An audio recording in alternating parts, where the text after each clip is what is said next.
Guys आजच्या ब्लॉगमध्ये तुमचं स्वागत आहे. जय महाराष्ट्र, गुड मॉर्निंग. आज आम्ही वापस चालू होतो जिमला. आज काय मारणे काय आज बॅक मारायचं आहे, दाखवतो पुढचं. आज जिम करून खाली बसलेलो होतो आणि आज बॅक मारला होता. लिहून लागत होतो. बसलो होतो ग्राउंडच्या समोर खाली गप्पा मारत फोन बघत. तसे तर 8 वाजले होते. मग काय बसलो होतो गप्पा मारत फोन बघत. लिहून लागत होतं. तिथं वरती आमचं जिम होतं. जिमच्या खाली आम्ही बसलो होतो ग्राउंडच्या समोर. मग काय जातो आता घरी.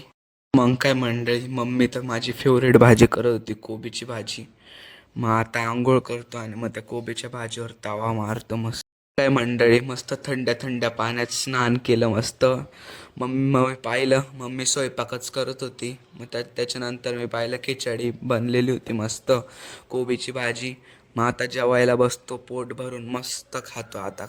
मग काय मोक्कार झोप लागून गेली होती. पडलेली होतं असंच, डायरेक्ट झोप लागून गेली. मग 2 तास मस्त झोपलो. मग त्याच्यानंतर उठलो, मग तोंड हातपाय धुतलं. मग आता मग काय बसलो होतो घरात बोर होत. मग त्याच्यानंतर थोडं आलो बाहेर. बाहेर पाहायला आलो तर कोणीच नाही, कुत्रंसुद्धा नव्हतं बाहेर. कोणी आता बॅट बॉल, कोणी क्लासला, कोणी कुठं, कोणी घरी मोबाईल पाहतं, टी व्ही पाहता, कोणी येतच नाही आता खेळायला. पहिलं तर लय मजा यायची बॅट बॉल खेळायला. मग थोडं पाहिलं बाहेर, कोणीच नव्हतं. मग वापस गेलो घरात, बसलो. मग थोड्या वेळाने घराच्या बाहेर गेलो तर पाहिलं ते सगळे मस्ती करत होते. बसलेले होते आमच्या घरासमोर सगळे बसलेले इथं. आता तुम्हाला माहिती, छोटा धोनी.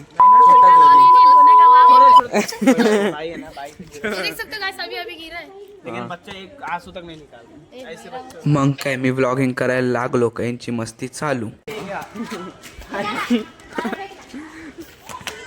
घरातले बोर होत होते, आता एवढं बोर नाही होते. यांची मस्ती चालून जाते लगेच. तसं